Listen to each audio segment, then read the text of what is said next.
60 की दहाई में दुनिया के बेहतरीन शहरों में शुमार होता था। ये पुरअमन तरीन शहर था। दुनिया जहाँ के सफारतकार और सयाह शहर में घूमते फिरते रहते थे। होटल्स, डिस्कोस और बाजार आबाद थे। कराची का साहिल दुनिया के 10 शानदार साहिलों में से एक था। PIA दुनिया की 4 बड़ी एयरलाइंस में शुमार होती थी। यूरोप, अमेरिका, मशरिक़ बईद, अरब मुमालिक, सोवियत यूनियन, जापान और भारत जाने वाले तमाम जहाज कराची उतरते थे और मुसाफिर कराची के बाजारों में 1-2 घंटे गुजार कर अपनी मंजिल की तरफ रवाना हो जाते थे। शहर में डबल डेकर बसें चलती थी। हुकूमत ने अंडरग्राउंड ट्रेन के लिए शहर में खुदाई मुकम्मल करवा दी थी और यूँ कराची एशिया का पहला शहर बनने वाला था जिसमें मेट्रो की सहूलत होती। कराची की रोशनियाँ रात को दिन में बदल देती थी। कराची के बीच भी लाजवाब थे। सफारतकार गोरे हफ्ता और इतवार का दिन बीच की गर्म रेत पर लेटकर गुजारते थे। दुनिया भर से बहरी जहाजों के जरिए हजारों मुसाफिर कराची आते थे। कराची खित्ते का जंक्शन भी था। यूरोप से लोग ट्रेन के जरिए इस्तांबुल आते थे।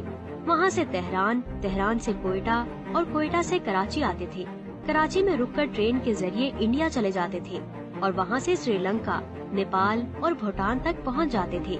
कराची में दुनिया की जदीद तरीन मसनूआत मिलती थी। ये शहर बड़ी गाड़ियों की बहुत बड़ी मार्केट होता था। जापान, यूरोप और अमेरिका से महंगी गाड़ियाँ कराची आती थी और कराची के सेठ बाकायदा बोली देकर ये गाड़ियाँ खरीदते थे। यहाँ का रेलवे स्टेशन दुनिया के बेहतरीन स्टेशन में शुमार होता था। ट्रेनें जदीद, साफ सुथरी और आरामदेह थी और इनमें खाना भी साफ सुथरा और मयारी मिलता था। ज्यादातर सफारतकार रिटायरमेंट के बाद कराची में कयाम के मंसूबे बनाते थे और यहाँ प्रॉपर्टी खरीदने की कोशिश भी करते थे। शहर साफ सुथरा था। फिजा बहुत अच्छी थी। सर्दियों और गर्मियों में दर्जा हरारत मोतदिल रहता था। ब्यूरोक्रेसी पढ़ी लिखी, मुहिब्बे वतन और कोऑपरेटिव थी और हुकूमती ओहदेदार आला तालीम याफ्ता और कल्चर्ड थे।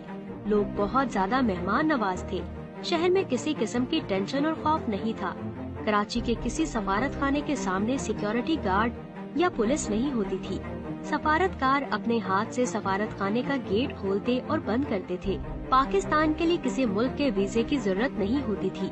पाकिस्तानी शहरी जहाज में सवार होते थे, यूरोप के मुमालिक में उतरते थे और इन्हें एयरपोर्ट पर वीजा मिल जाता था। इसकी वजह बहुत दिलचस्प थी। पाकिस्तान उस वक्त दुनिया का वाहिद मुल्क था जिसमें सिर्फ उन लोगों को पासपोर्ट दिया जाता था जो वाकई ही जेन्युइन मुसाफिर होते थे।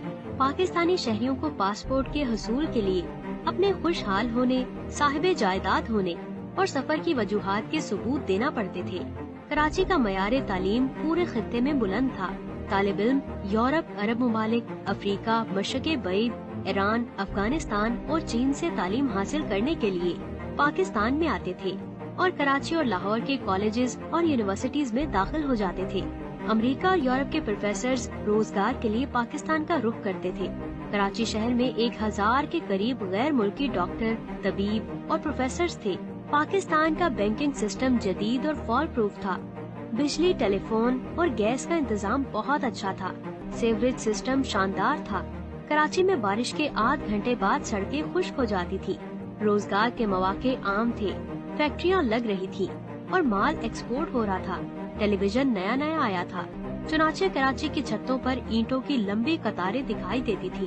वर्ल्ड बैंक और IMF के ओहदेदार उस वक्त अमेरिकी एम्बेसी आते और सफारतकारों से कहते थे, तुम किसी तरह पाकिस्तानी हुकूमत को कर्जा लेने पर मजबूर करो। सफारतकार वजीर खजाना से बात करते तो वो कहता, हमें जरूरत ही नहीं, हम पैसे लेकर क्या करेंगे।